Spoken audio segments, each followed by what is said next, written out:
नमस्ते गणपतये त्वमेव प्रत्यक्षं तत्त्वमसि त्वमेव केवलं कर्तासि त्वमेव केवलं धर्तासि त्वमेव केवलं हर्तासि त्वमेव सर्वं खल्विदं ब्रह्मासि त्वं साक्षादात्मासि नित्यं त्रितं वच्मि सत्यं वच्मि अवत्वं मा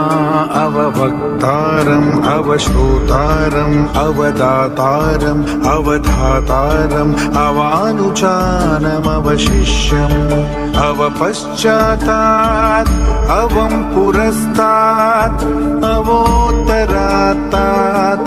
अवदक्षिणात्तात् अवचोर्ध्वात्तात् अवोदरात्तात् सर्वतो मा